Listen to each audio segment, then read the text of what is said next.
안녕하십니까. 사회복지사 1급을 담당하는 고병갑입니다. 이번 시간에는 2018년도에 시행된 제16회 사회복지사 1급 국가자격시험의 3교시 3영역 법제론에 대한 기출문제 분석을 하도록 하겠습니다.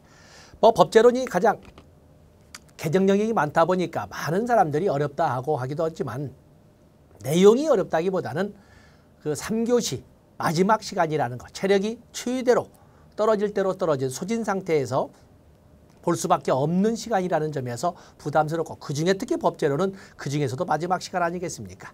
제가 자꾸 강조드리지만 체력, 시험에는 체력이 바탕되지 않고서는 시험 공부할 수 없습니다. 그럼 평상시에 체력에 많이 신경을 쓰셨다가 2019년 1월에 마지막 시험에 그 마지막 과목 아무런 손해를 보지 않도록 이렇게 유의를 했으면 쓰겠습니다. 세 번째 과목이기 때문에 이 51번부터 시작을 합니다. 자, 보겠습니다. 사회복지법 체계와 법원에 관한 설명으로 옳은 것은 보통 법제론 기초로 해서 2문제 내지 3문제가 나오는데 올해는 2문제가 이렇게 나왔네요. 시행령은 업무소관 부처장관이 말한다. 우리는 법원이라고 하는 것은 법의 존재 형식, 법의 연원이라고 해서 법의 존재 형식을 말하는데 우리나라에서는 성문법주의를 원칙으로 하되 불문법주의를 가미하는 이런 운영을 합니다. 성문법의 위계는 최상위의 성문법으로서는 헌법이 있고 그 밑에 법률이 있고 그 밑에 명령이 있고 그리고 법령의 범위에서 제정하게 되는 지방자치법규, 조례와 규칙이 존재를 합니다. 우리가 명령이라고 할 때는 대통령령, 총리령, 부령이 있는데 대통령령은 시행령이라고 부르고 총리령과 부령은 시행규칙이라고 부르는 겁니다. 일반에 있는 것처럼 시행령은 대통령령이 발하는 명령이 되겠습니다. 들린 거지요?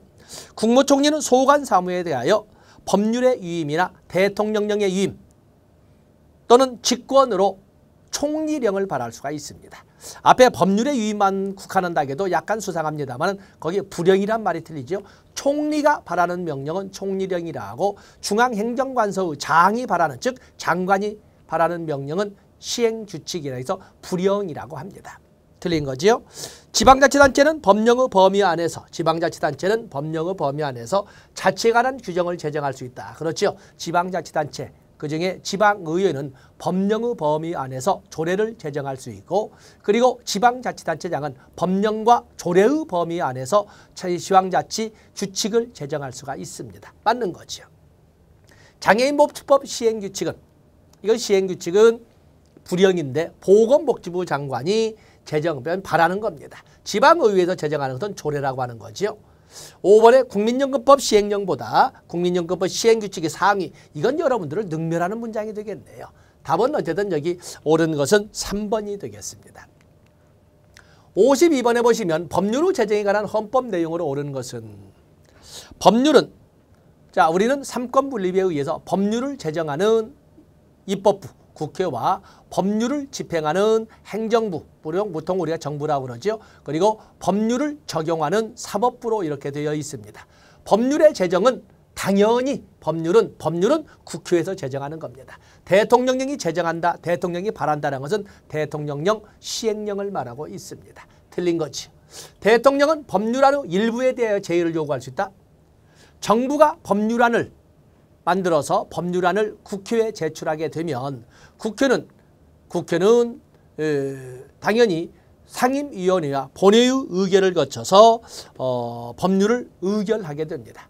만약에 국회에서 법률이 의결되게 되면 국회의원이 제출하거나 아니면 대통령이 정부 안으로 법률안을 제출했을 때 이렇게 국회에서 의결이 되면 정부는 국회에서 이송된 법률을 15일 이내에 공표를 하거나 아니면 같은 기간인 15일 이내에 국회에 제의를 요구해야 됩니다. 다시 말해서 거부권을 행사해야 됩니다. 만약에 그 15일 이내에 공포도 하지 않고 제의도 요구하지 않으면 그 법률안은 그대로 법률로 확정이 되는 겁니다. 이때 15일의 범위 내에서 국회에 제의를 요구한다. 거부권을 행사할 때 제한이 있습니다.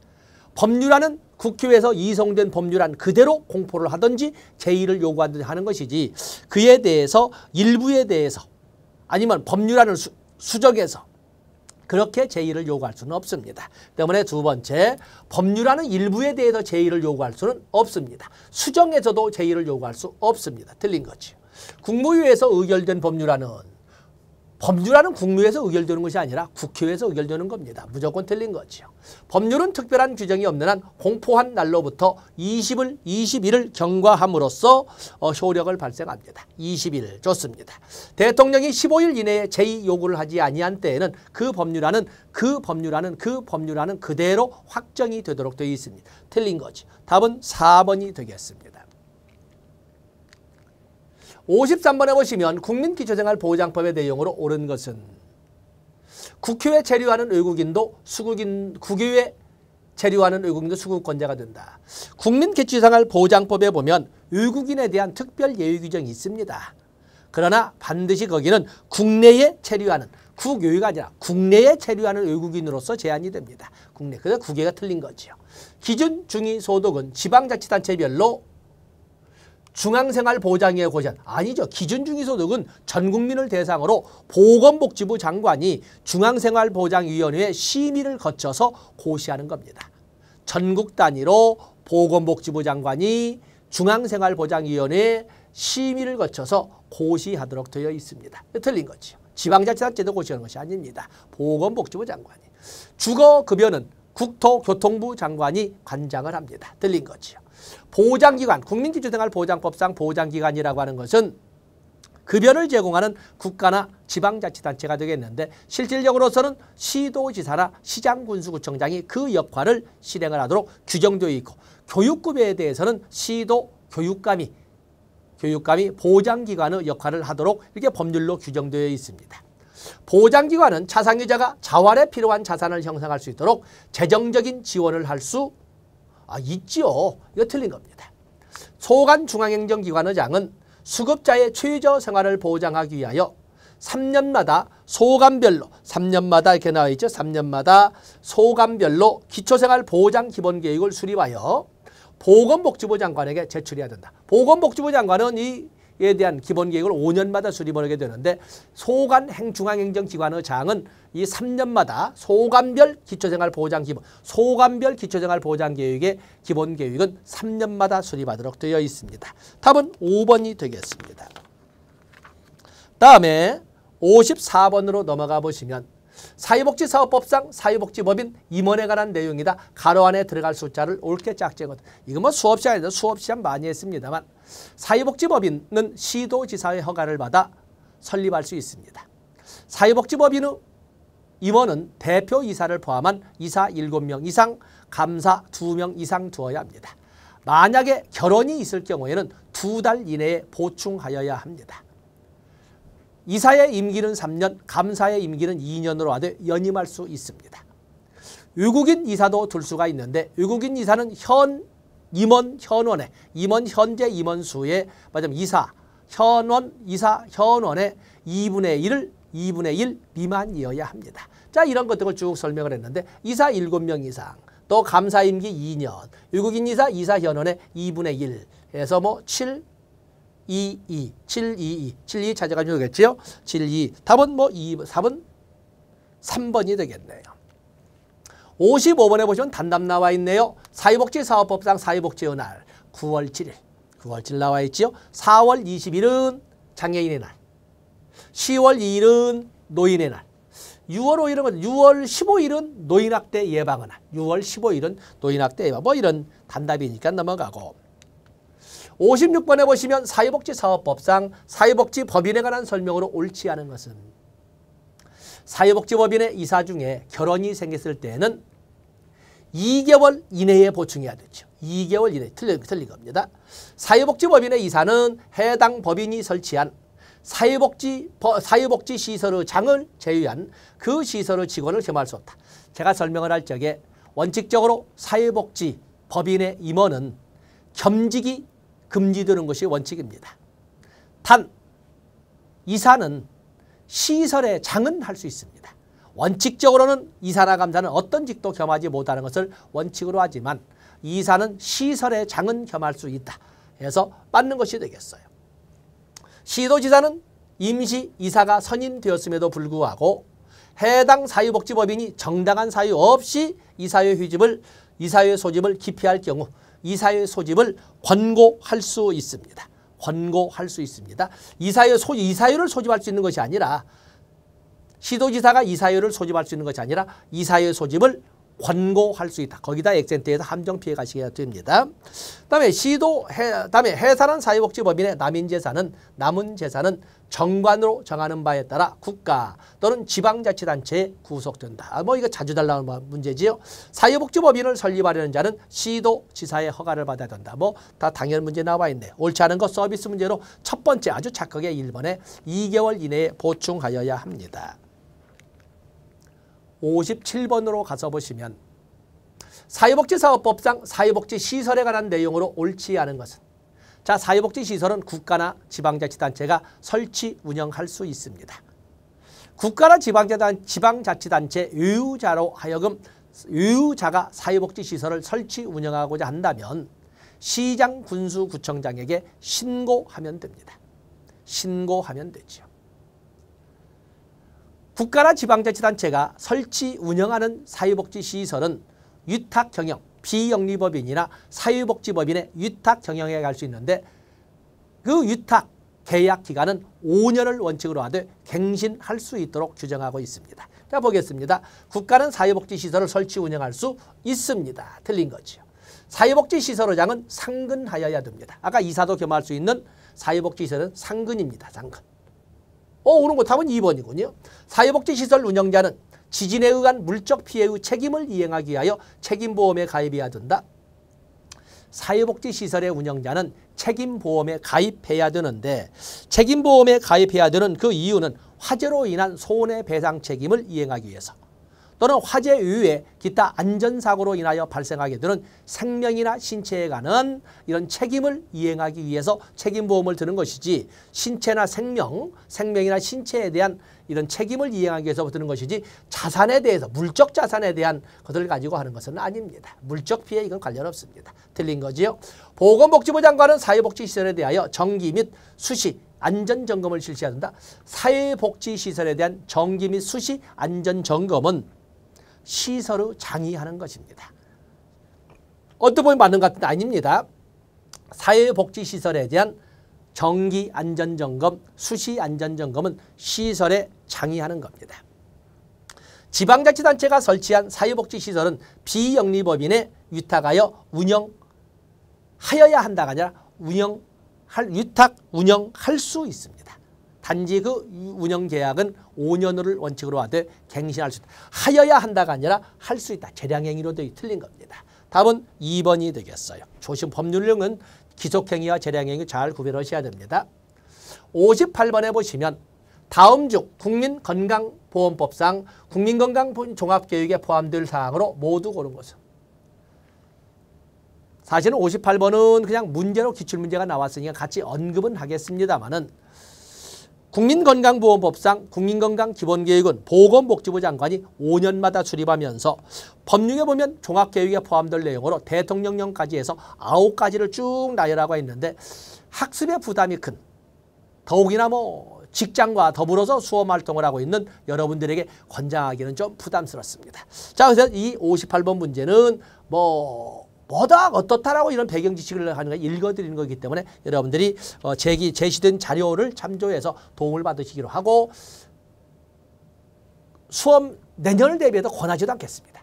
단지 보건복지부 장관이 기본계획이니까 5년마다 수립한다는 것을 알아주시면 됩니다. 59번에 보시면 국민연금법에 따른 급여에 해당되지 않는 거. 이것도 공무원 시험에 단답으로 나오는 거 아니겠습니까? 여기 소위 국민연금급여에는 국민연금급여는 현금급여로 제공하는 소득보장제도 아니겠습니까? 그 급여의 종류에는 노령연금, 장애연금, 사망시의 유족연금, 그리고 반환일시금으로 구성되어 있습니다. 다른 걸 뭘 설명하겠습니까? 장업이라고 하는 것은 산재보험급여 중에 하나가 되겠죠. 다음에 60번에 보시면 가장 최근에 제정된 법률은 이것도 기본 법태이기 때문에 여러분들 능별한 것이 되겠습니다만 장애인복지법은 아동복지법, 노인복지법과 더불어서 1981년에 제정되었습니다. 사회복지사업법은 1970년에 제정되었습니다. 고용보험법은 네 번째 사회보험법으로 1993년에 제정되어서 1994년부터 시행된 것입니다. 노인장기요양보험법은 2007년에 제정되어서 2008년 7월 1일부터 시행된 거죠. 산재보험법은 우리 역사상 최초의 사회보험으로 63년도에 제정되어서 64년도에 시행됩니다. 뭐 기본적인 건데 뭐 아마 정책론에서도 이렇게 우리가 정책의 변화를 법제의 변천사로 해서 쭉 해서 60년대 뭐 44년에 조선구호령부터 시작해서 2015년 뭐 노후대책준비법까지 쭉 이게 우리가 나열해 봤습니다만 바로 이제 그런 내용. 답은 뭐 4번이 되겠죠. 61번에 보시면 사회보장기본법상 사회보장위원회에 관한 설명으로 옳은 것은 자 사회보장위원회는 국무총리 소속으로 하되 위원장 1사람, 부위원장 3사람 등을 포함해서 30명 이내의 위원으로 구성되도록 되어 있습니다.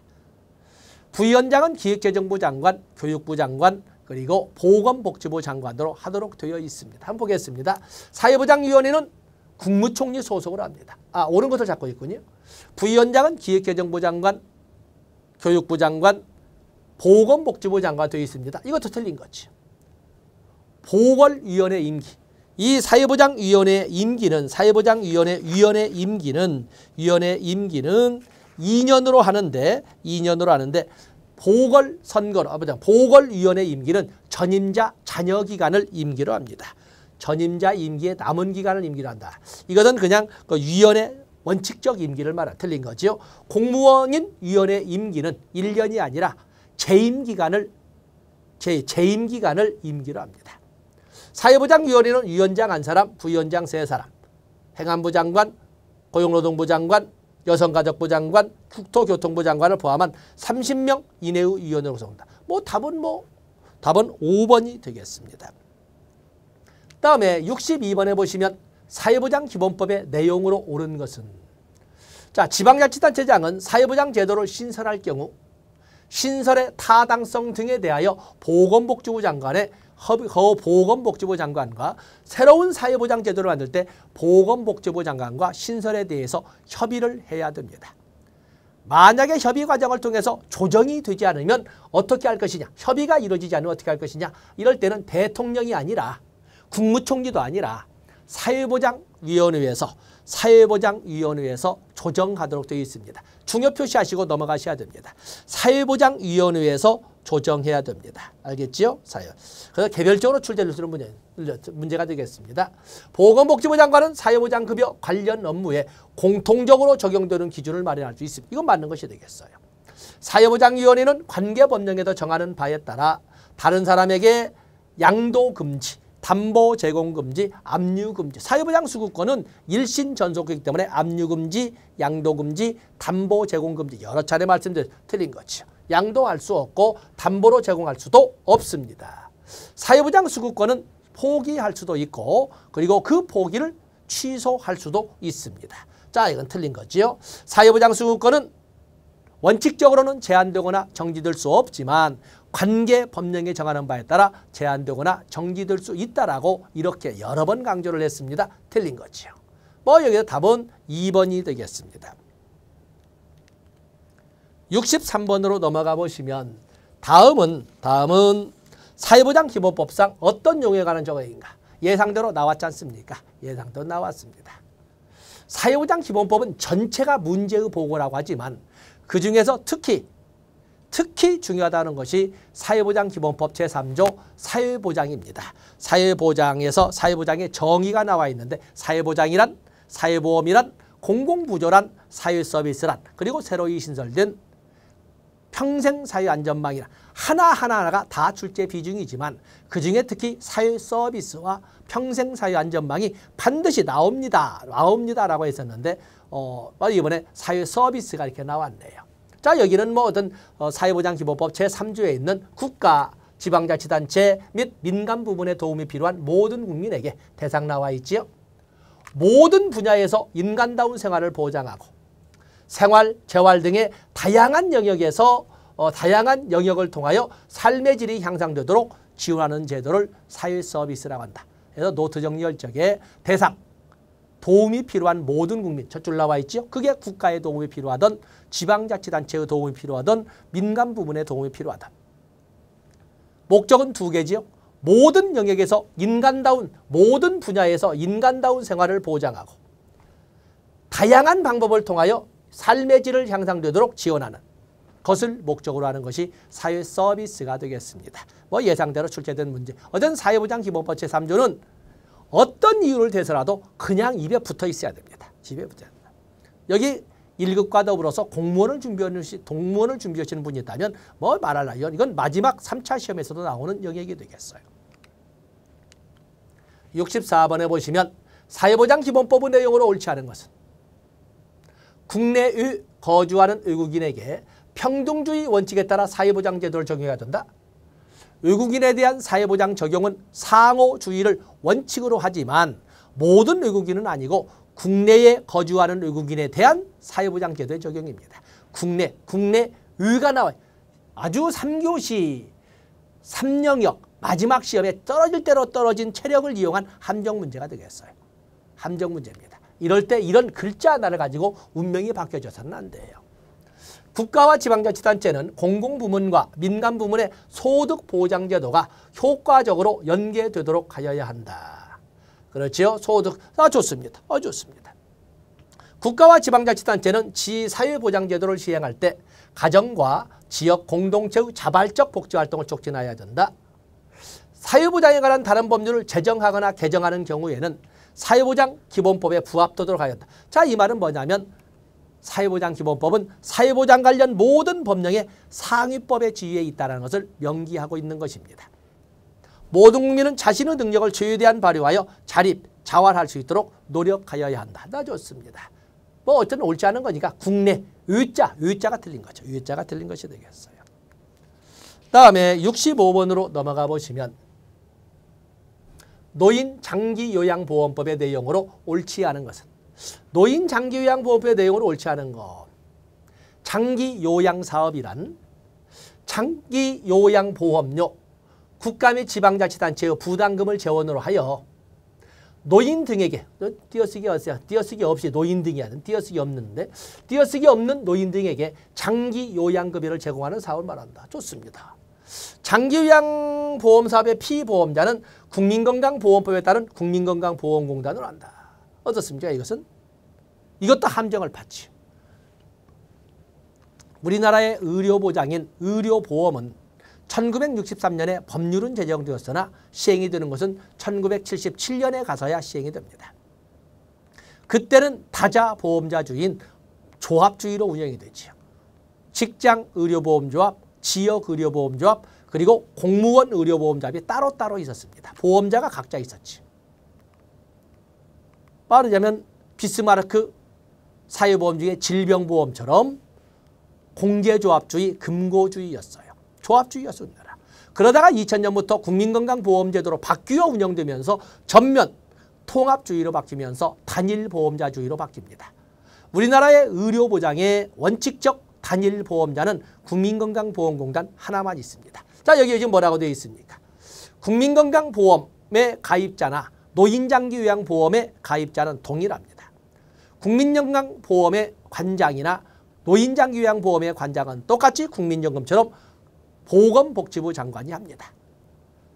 국민건강보험의 보험자나 노인장기요양보험의 보험자는 동일합니다. 국민연금, 맞아요. 국민건강보험공단이 되겠습니다. 그런데 여기는 뭐가 있습니까?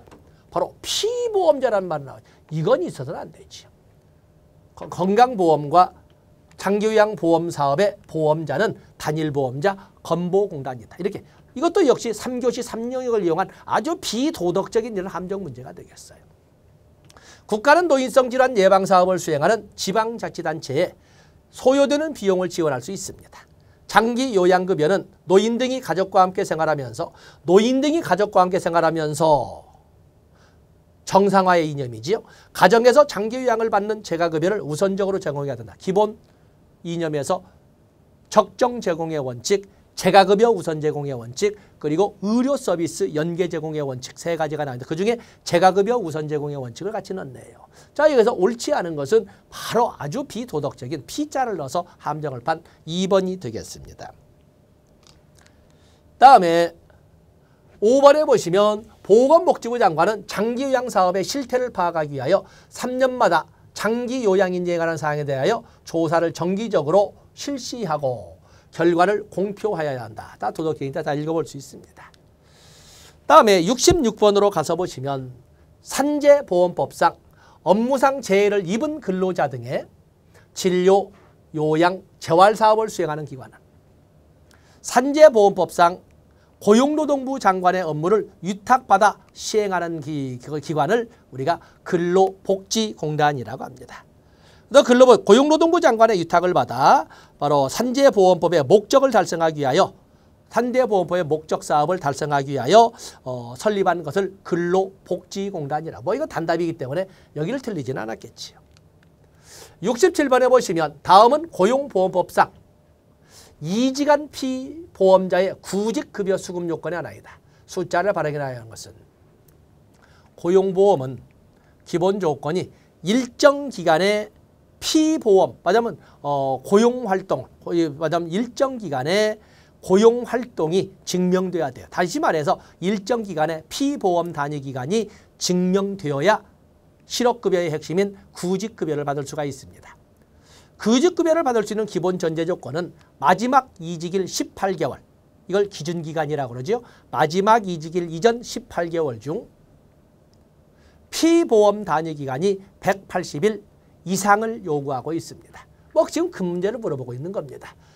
이직일 이전 18개월간 피보험 단위 기간이 통산 180일 이상을 요구하고 있습니다. 뭐 이걸 드리지 않았겠지요. 단답으로 설명을 했습니다. 68번으로 가서 보시면 기초연금이 나와 있습니다. 기초연금은 내년에 반드시 나옵니다.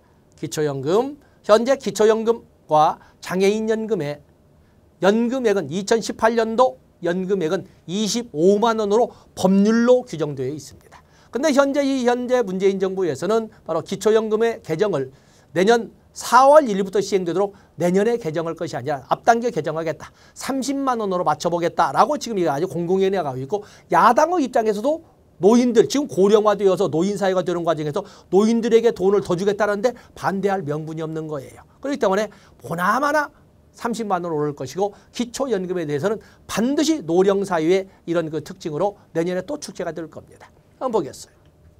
옳지 않은 것은 보건복지부 장관은 선정 기준액을 정하는 경우 65세 이상 노인의 70%가 되도록 한다. 맞습니다.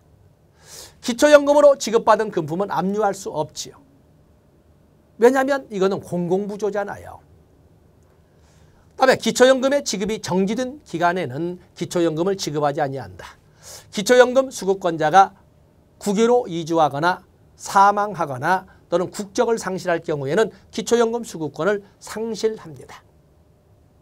다음에 기초연금 수급자의 권리는 3년간 행사하지 않으면 다 바뀌었죠. 국민연금도 국민연금의 하나인 분할연금도, 그리고 기초연금도 소멸시효는 5년으로 바뀌어져 있습니다. 5년입니다. 3년이 아니라 5년으로 다 바뀌었어요. 연금 그러면 5년으로 이렇게 보시면 됩니다. 답은 5번이 되겠어요. 다음에 69번에 보시면 의료급여법의 내용이다. 가로 안에 들어갈 숫자를 짝지은 것은, 자, 의료급여기간은 의료급여가 끝난 날로부터 몇 년간 보건복지부령으로 정하는 바에 따라 급여비용 청구에 관한 서류를 보존한다. 이 서류 보존에 관한 것은 여러 차례 강조를 합니다만 국민건강보험법 규정이나 의료급여법 규정이나 서류 보존의 원칙은 5년입니다.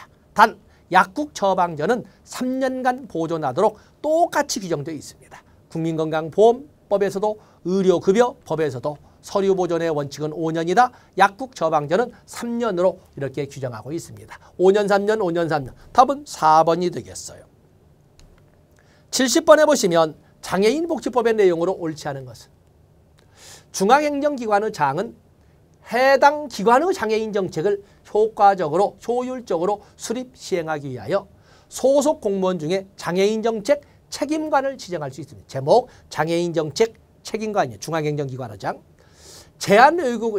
제한외국인 처우기본법에 따른 결혼이민자는 장애인 복지법에 따른 장애인 등록을 할 수 없다? 아닙니다.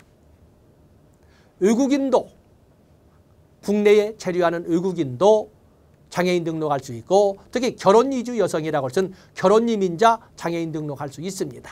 난민도 요즘 제주도 난민 때문에 문제 계속 있지 않습니까? 이런 것처럼 난민에 대해서도 장애인 등록할 수 있도록 이렇게 인도주의적 측면을 최대한 열려놓고는 법률적으로 열어놓고는 있습니다.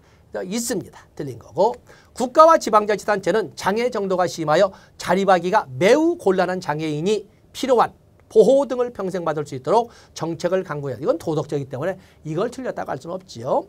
장애인은 장애인 관련 정책 결정 과정에 우선적으로 참여하는 권리가 있다. 우리가 급여의 종류로 본다면 현물, 현금, 바우처, 기회 그리고 권력을 지금 권력이라고 하는 급여를 지금 말하자면 언급하고 있습니다. 국가는 초중등 교육법에 따른 학교에서 사용하는 교과형 도서에 장애인에 대한 인식 개선을 위한 내용이 포함되어야 한다. 이건 뭐 당연한 말이 되지 않겠습니까? 답은 2번. 외국인도, 국내에 체류하는 외국인도, 결혼 이민자도. 그렇기 때문에 외국인도 그렇다면 우리가 본다면 외국인도 그러면 거기에는 이주 노동자의 집단도 포함되지 않겠습니까? 또 그러면 제외 국민으로서 국내에 거주하지 않은 국민도 장애인 등록할 수 있습니다. 국내에 거주하는 제외국민도 주민 등록을 했을 경우에는 장애인 등록할 수 있다. 자, 이런 것들 여러분들이 보고 넘어가야 됩니다. 71번에 보시면 이제는 노인복지법이 나와 있네요. 옳지 않은 것은 국가는 노인보건 복지 관련 연구시설을 위하여 필요하다고 인정하는 경우 국유재단법 규정에도 불구하고 국유재산을 무상으로 대부할 수 있습니다. 국가 차원에서 노인보건복지 관련 연구를 한다는데 그거 뭐 대부하지 않겠습니까? 지방자치단체는 노인보건복지 관련 사업의 육성을 위하여 필요하다고 인정하는 경우 역시 공유재산을 무상으로 사용하게 할 수 있습니다. 지방자치단체 차원에서도 당연히 바람직한 전 국민을 아니면 전 지역 주민을 위한 거 아니겠습니까? 재가노인 복지시설, 노인 공동생활가정, 노인요양 공동생활가정은 공동주택에만 설치할 수 있다. 여기서 함정을 봤군요. 노인복지시설은 7개의 큰 범위가 있는데 그중에 재가노인 복지시설, 다음에 노인주거복지시설 중에 노인공동생활가정, 또 노인의료복지시설 중에 노인요양 공동생활가정은 단독주택이나 공동주택에 설치할 수 있습니다. 공동주택에만 설치하는 것이 아니라 단독주택에도 설치할 수 있습니다. 틀린 것은 옳지 않은 것은 답은 3번 공동주택에만이 아니라 단독주택에나 공동주택에 설치할 수 있습니다. 답은 3번이 되겠어요. 노인복지법에 의한 노인복지주택의 건축물의 용도는 건축관계 법령에도 불구하고 노유자시설로 본다. 노유자시설이라는 표현을 씁니다. 노유자시설이라는 것은 노인을 위한 또는 장애인을 위한 또는 아동을 위한 또는 정신질환자를 위한 또는 노숙자들을 위한 물론 모든 이런 것은 아니지만 들을 위한 이런 시설 등을 노유자로 이렇게 분류하는데 그냥 개념이 그렇다는 것입니다. 노인복지시설에서 노인을 위하여 사용하는 건물, 토지 등에 대하여는 관계법령이 정하는 바에 의하여 조세, 기타 공과금을 감면할 수 있다. 근데 이것도 이제 바꾸지 못하죠. 이제는 자꾸 이제 고령사유까지 되고 26년에는 초고령사유가 된다는데 노인시설에 세금까지 부과한다면 정치적으로 잘못된 정강정책이 수립되는 거 아니겠습니까? 자, 좋습니다. 답은 당연히 3번. 재가노인 복지시설이나 노인 공동생활가정이나 노인요양 공동생활가정은 단독주택이나 공동주택에 설립하여야 합니다. 아시겠지요? 답은 3번이 되겠어요. 72번에 보시면 이제는 아동복지법이 나왔네요. 아동복지법 내용으로 옳지 않은 것은 어쨌든 제가 여러분에게 말씀드리지만 아동복지, 노인복지, 장애인복지는 한 문제씩이 반드시 나오게 되어 있지 않습니까? 그래서 보면은 학교장은 친권자가 없는 아동을 발견한 경우 그 복지를 위하여 필요하다고 인정할 때에는 시장군수구청장에게 친권자의 선임을 청구해야 된다. 친권자 선임이나 친권 제한이나 또는 친권 박탈이나 이런 것을 청구할 수 있는 것은 법원에 청구하는 겁니다. 법원에. 시장군수구청장이 아니라 법원에 친권자 선임을 청구할 수 있습니다. 아동위원은 명예직으로 하되 아동위원에 대해서는 수당을 지급할 수 있다. 아주 잘 나오는 거죠. 옳지 않은 거니까 답은 1번이네요. 누구든지 아동의 정신건강 및 발달에 해를 끼치는 정서적 학대 행위를 하여서는 안 된다. 물론 아동학대에는 정서적 학대는 없습니다. 신체적, 정신적, 성적 폭력, 가혹행위, 유기, 방임 이렇게 6가지를 하고 있지만 그 정서 아동학대의 개념에는 포함되어 있지 않지만 분명히 법령 규정을 통해서 정서적 학대 행위를 해서는 안 된다라고 별도로 규정을 하고 있습니다. 매년 5월 5일 어린이날로 하고 5월 1일부터 5월 7일 어린이 주간으로 한다. 법원 후 심리 과정에서 변호사가 아닌 아동보호 전문기관의 상담원은 학대아동 사건의 심리에 있어서 법원의 허가를 받아 보조인이 될 수 있습니다. 법원의 허가를 받으면 변호사가 아니더라도 아동학대 사건의 심리 과정에서 보조인이 될 수 있다. 좋습니다. 자, 이제 옳지 않은 것은 어쨌든 시장군수구청장에게 청구하는 것이 아니라 법원의 신권자 선임을 청구할 수 있습니다. 73번에 보시면 가정폭력 방지 및 피해자 보호 등에 관한 법률상 긴급전화센터 업무에 해당되지 않은 것, 가정폭력 상담, 관련 기관 시설과의 연계, 가정폭력 관련 법률 자문 및 가해자 조사. 법률 자문까지는 좀 인정하려고 그랬는데 가해자를 전화센터에서 가해자를 조사한다는 것은 이건 말이 안 되죠. 이건 사법기관은 이건 답은 3번이네요. 3번. 피해자의 임시보호, 긴급한 구조지원. 가해자 조사는 긴급지원센터의 역할이라고 할 수가 없습니다. 이건 틀린 거지요. 3번은 틀린 거고 옳지 않은 답은 3번이 되겠어요. 자원봉사활동 기본법상 자원봉사활동의 원칙에 해당되지 않는 것은 자원봉사활동 기본법 제2조 정의를 보면은 자원봉사활동은 무보수성, 자발성, 또 공익성, 비영리성, 비종파성, 비정파성, 또 의 원칙을 쭉 제시하는 활동이라고 설명하고 있습니다. 비집단성은 말이 안 되는 거죠. 단답은 뭐 비집단성 들리지 않았겠지요? 다 좋습니다. 75번에 보시면 다문화가족 지원법 내용으로 옳은 것은 여성가족부 장관은 다문화가족 지원을 위하여 3년마다 다문화가족 정책을 위한 기본계획을 수립해야 된다. 중앙행정관서의 장이 기본계획을 수립할 적에는 보통 기본계획을 수립할 적에는 5년을 원칙으로 합니다. 5년. 이건 틀린 거죠. 5년. 다문화가족의 삶의 질 향상과 사회통합에 관한 중요 사항을 심의 조정하기 위하여 여성가족부 장관 소속으로 다문화가족 정책위원회를 둔다. 이게 틀린 거군요. 사회보장기본법에 의한 사회보장위원회, 또 그런가 하면은 아동정책조정위원회, 장애인정책조정위원회, 보육정책조정위원회와 마찬가지로 여기 나와 있는 소위 다문화가족 정책위원회도 국무총리 소속으로 합니다. 국무총리. 이건 틀린 것이 되겠죠. 국무총리 소속입니다. 사회보장위원회, 아동정책조정위원회, 장애인정책조정위원회, 보육정책조정위원회, 다문화가족 정책위원회 모두 국무총리 소속으로 한다는 걸 알아주셔야 됩니다. 지방자치단체는 다문화가족의 현황 및 실태를 파악하고 다문화가족 지원을 위한 정책 수립에 활용하기 위하여 5년마다 실태조사를 실시하고, 실태조사는 자꾸 말씀드려요. 기본계획은 5년, 실태조사는 3년. 이것도 3년. 시도에는 또는 시도나 시군구에는 다문화가족 지원을 담당한 기구와 공무원을 두어야 한다. 그렇습니다. 그렇죠? 때문에 여기서 옳은 것은, 자, 옳은 것은 뭐예요? 시도, 시군구에는 해서 여기에 보면은 시도, 시군구에는 다문화 가족 지원을 위한 기구와 공무원을 두어야 합니다. 시군구도 마찬가지입니다. 맞는 것이 되겠고. 그다음에 기업은 다문화 가족에 대한 사회적 차별 및 편견을 예방하고 사회 구성원이 문화적 다양성을 인정하고 존중할 수 있도록 홍보, 교육, 재정상 필요한 조치를 해야 된다. 당연히 이러한 조치를 해야 되지만 주체가 이런 정도를 하려면 우리나라가 이미 다문화 국가군이 되어가고 있는 과정에서 이것은 기업이 주체가 아니라 국가나 지방자치단체는 이렇게 돼야 되겠지요. 국가와 지방자치단체는 다문화에 관련된 홍보, 교육, 재정상 필요한 지원을 해야 된다. 그래서 기업이 아니라 국가와 지방자치단체는 이렇게 주체가 바뀌어져야 될 겁니다.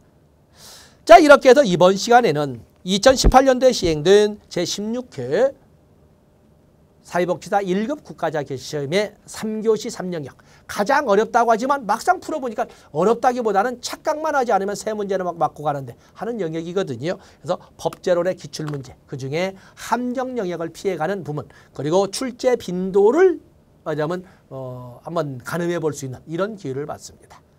자, 여러분들 이 기출문제를 봤다고 기출문제 아무 것이 아니라 기출문제를 보고 나면 대단히 짧은 시간에 전체 과목을 이르도록 할 수 있거든요. 어쩌면 저의 강의를 들어서 1시간씩 되게도 8시간, 그걸 가지고 페이지만 넘겨서 표시하는데 한 30분씩에서 4시간. 아무리 시간이 많이 걸어도 12시간이면 전체 과목을 이르도록 한다는 것은 정말 솔깃하지 않습니까? 그래서 기출문제를 선용하시게 되면 예상보다 고통이 줄어들고 시간이 줄어들고 그리고 학습 범위가 줄어들게 될 겁니다. 자, 여기까지 하겠습니다. 고맙습니다.